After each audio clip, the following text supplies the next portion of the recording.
Jeg vil bevise, at differentialkoefficienten for et produkt af to funktioner er følgende.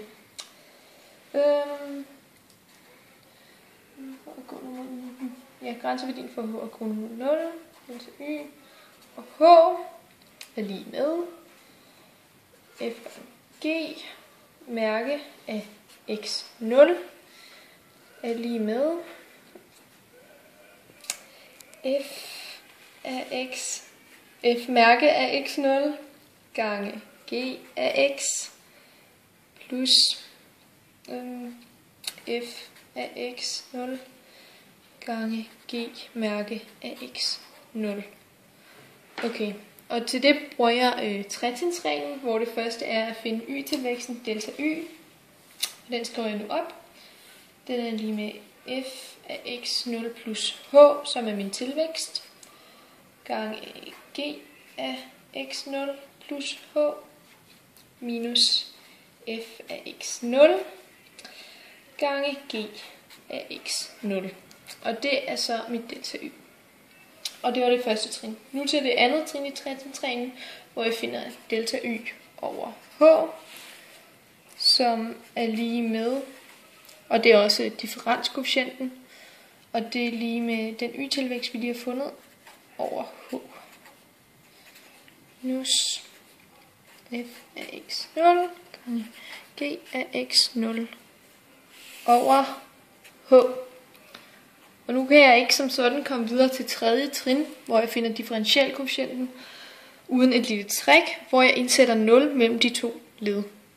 Og mit 0 definerer jeg som minus f af x0 gange g af x0 plus h plus f af x0 gange g af x0 plus h.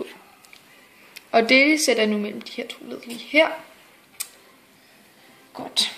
Så delta y over h bliver f af x0 plus h gange g af x0 plus h.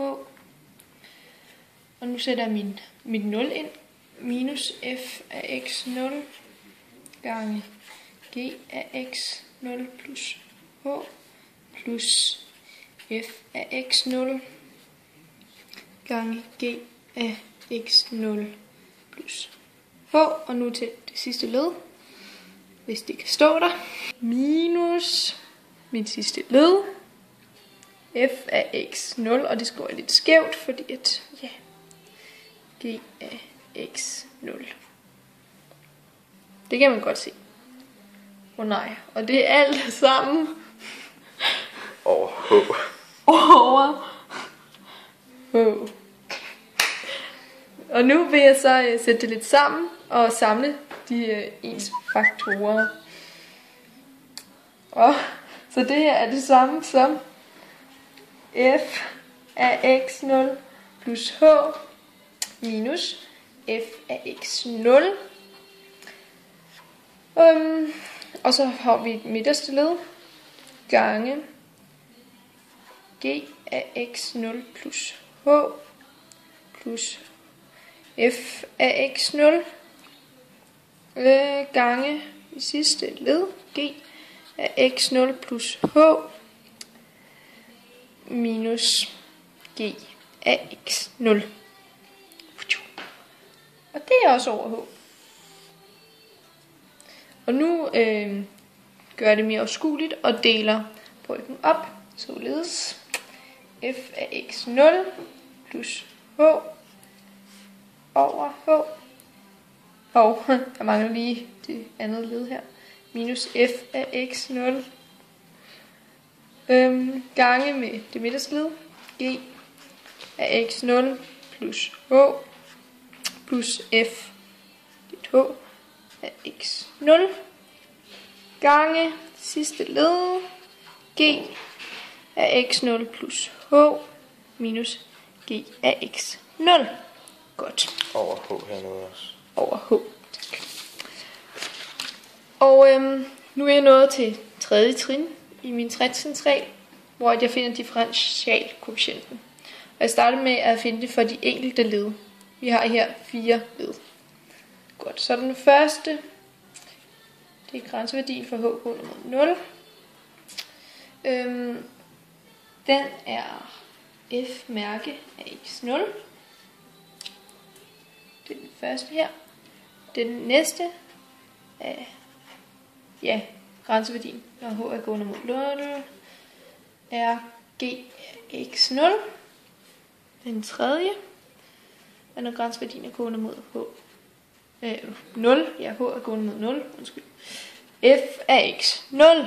Og den sidste, så når h er gående mod 0, er g mærke af x0. Godt. Og nu kan jeg så også finde grænseværdien for en samlet produktfunktion. Og der følger jeg ligesom, hvordan det er sat sammen her.